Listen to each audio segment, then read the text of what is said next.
Selamat pagi dan salam sejahtera saya ucapkan kepada Sefardi dan juga rakan-rakan sekalian.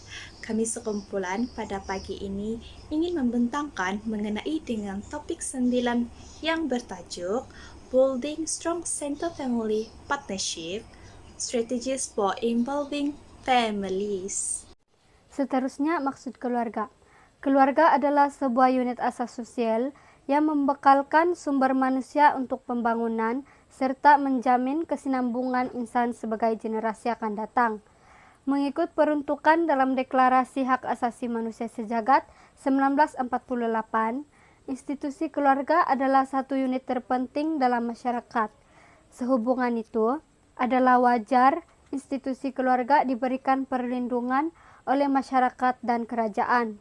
Justru, institusi keluarga perlu diperkasakan dengan ilmu, pengetahuan, dan kemahiran yang terkini. Maksud dasar keluarga DKN.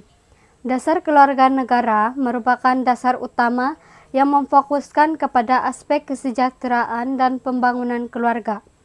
Dasar ini juga memberi hala tuju kepada program dan perkhidmatan yang mesra keluarga, yang sejahtera supaya anggota masyarakat menghayati nilai-nilai murni sejajar dengan aspirasi wawasan 2020. Pelaksanaan DKN perlu diberi penekanan oleh berbagai pihak yang berkepentingan demi pembangunan model insan yang berpribadi mulia dan keluarga yang sejahtera. Seterusnya, saya akan membincangkan mengenai dengan rasional dasar keluarga negara ataupun dalam kurungan DKN. Penggubalan DKN dan PTDKN membolehkan langkah-langkah yang lebih menyeluruh dan sistematik dapat ditumpukan kepada 8 cara. Cara yang pertama, arah tuju kesejahteraan keluarga yang total dan menyeluruh. Kedua, menyediakan landasan untuk pembangunan modal insan. Ketiga, pembentukan dan pengukuhan institusi keluarga. Yang keempat, usaha membimbing dan memupuk kemahiran untuk keluarga menyemai, menghayati, dan mengamal nilai murni dan nilai kekeluargaan. Manakala yang kelima, usaha untuk mengeratkan perhubungan antara generasi. Manakala yang keenam, hak asasi kemanusiaan dan juga kesaksamaan. Yang ketujuh, peningkatan komitmen dan juga tanggung jawab sosial semua pihak untuk melaksanakan dasar ini serta penggunaan program mesra keluarga. Manakala yang terakhir dan juga yang ke-8 adalah peningkatan pelaksanaan program kesejahteraan keluarga untuk keluarga yang berbeza struktur dan mudah terancam. Matlamat dasar keluarga negara.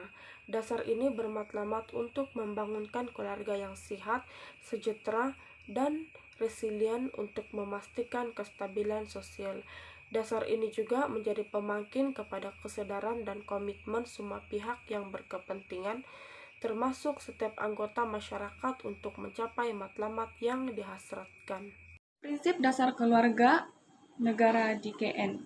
Terdapat 8 prinsip yang terkandung dalam prinsip dasar keluarga negara DKN, yaitu prinsip pertama, keluarga memiliki kekuatan tersendiri bertanggung jawab untuk berkelangsungan generasi ke generasi.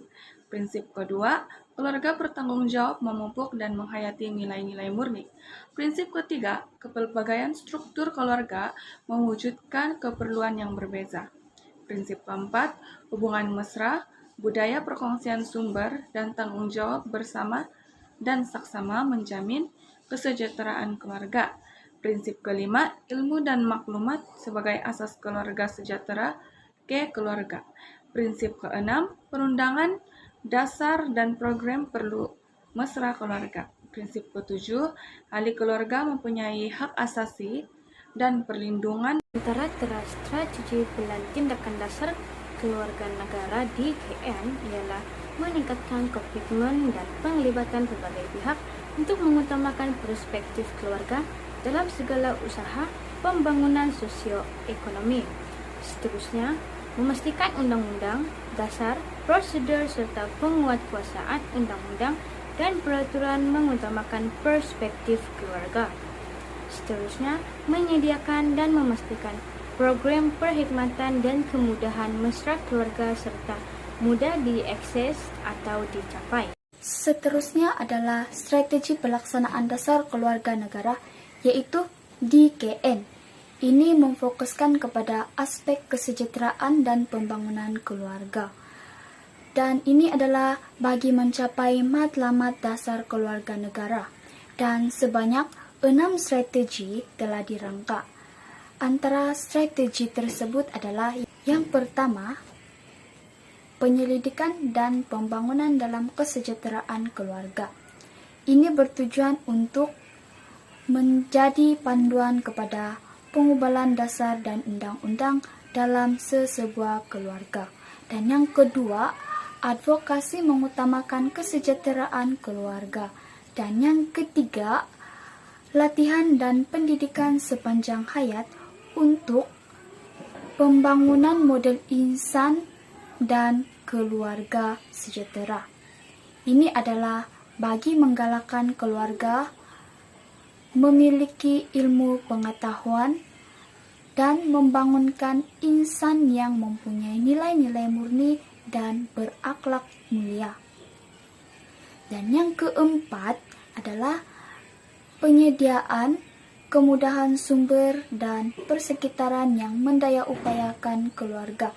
Ini bertujuan untuk memberi sokongan untuk kemudahan sesebuah keluarga. Yang kelima ialah perundingan dan perkongsian pintar dalam berbagai agensi kerajaan, swasta, perubahan bukan kerajaan, institusi pengajian tinggi, dan komuniti.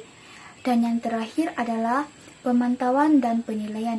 Ini adalah maklum balas keberkesanan bagi sesebuah program yang telah dijalankan oleh kerajaan. Tujuan pemantauan dan penilaian ini adalah untuk penambahbaikan sesuatu program yang telah dijalankan oleh kerajaan. Bekerja dengan keluarga, menurut Morrison 1978, pengertian penglibatan ibu bapa adalah yang komprehensif, adalah proses aktualisasi daripada potensi ibu bapa. Untuk membantu ibu bapa, mereka menggunakan diri mereka sendiri serta keluarga. Penglibatan ibu bapa sangat menentukan pencapaian kanak-kanak dalam matlamat yang telah ditetapkan dari pihak prasekolah. Manakala menurut Conway 2003 pula menyatakan penglibatan ibu bapa perlu wajib kerana memberi kesan yang mendalam terhadap kanak-kanak berdasarkan daripada perkembangan sosial dan matlamat kejayaan akademik kanak-kanak. Terdapat banyak cara-cara guru bekerja sama dengan ibu bapa. Antaranya ialah melalui program kesukarelawan.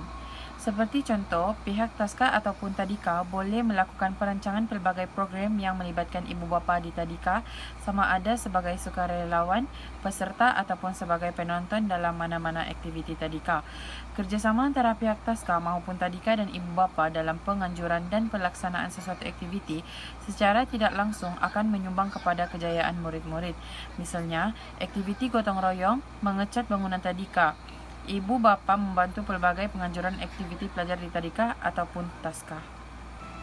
Selain itu, komunikasi antara ibu bapa dan guru.